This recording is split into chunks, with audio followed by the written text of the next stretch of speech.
Pakket ta' miżuri ġodda mill-Gvern seraw titjib f'numru ta' skemi marbutin mal-akkomodazzjoni soċjali u affordabbli li jkopru firxa ta' persuni inkluż żgħażagħ. F'konferenza l-aħbarijiet, is-Segretarju Parlamentari responsabbli mill-akkomodazzjoni Andy Ellul qal li dan se jsir b'investiment ta' 6.5 miljun euro kull sena u minnu se jgawdu aktar minn 900 familja jew żgħażagħ. Dr. Ellul sostna kif il-Gvern qed joffri soluzzjonijiet għal sfidi ġodda. U dan huwa l-għan tal-Gvern li nibqgħu nofru fis-settur tal-akkomodazzjoni dik l-għajnuna kollha possibbli b'miżuri li huma targeted u hekk ħankomplu nagħmlu bħala Gvern f'dan is-settur biex kulħadd f'pajjiżna jkollu saqaf diċenti fuq rasu, speċjalment nagħtu l-opportunità li żgħażagħ tagħna jsiru sidien ta' daru. Il-kap eżekuttiv tal-Awtorità tad-Djar Matthew Zerafa spjega li fl-aħħar snin sar investiment fir-riċerka biex jifhmu aktar is-suq u joħorġu b'miżuri bħal dawn li jindirizzaw bl-aħjar mod ir-realtajiet. Permezz din ir-riċerka li qegħdin nagħmlu li qegħdin nimxu lil hinn mill-iskemi u qed nimxu fuq il-persuna kif qed tajjeb inti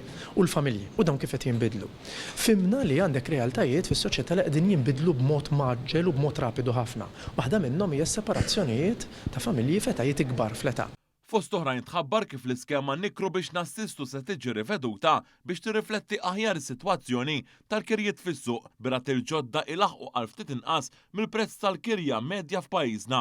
L-iskema se tara investiment ta' 5.2 miljun euro kull sena. Din ir-reviżjoni mistennija iżżid 500 proprjetà oħra fl-iskema waqt li se jkunu eligibbli dawk fil-lista stennija tal-Awtorità tad-Djar. Brabta mal-iskema tal-Housing Benefit, il-kategoriji se jibqgħu l-istess imma se tiżdied kategorija ġdida għal persuni ta' 55 sena u aktar li huma separati. Id-dħul massimu tal-persuna biex tikkwalifika se jitlaq għal 34,000 euro fis-sena u 21,900 euro fis-sena waqt li l-beneficjari se jgawdu minn żieda ta' 1,800 euro fis-sena. Dwar l-equity sharing, l-eligibilità żdiedet għal dawk iż-żgħażagħ ta' bejn il-25 u 29 sena bid-dħul ta' mhux aktar minn 20,000 euro u anke persuni separati li għandhom aktar minn 40 sena u jixtiequ jikru id-dar matrimonjali jistgħu jagħmlu dan sa valur massimu ta' 350,000 euro.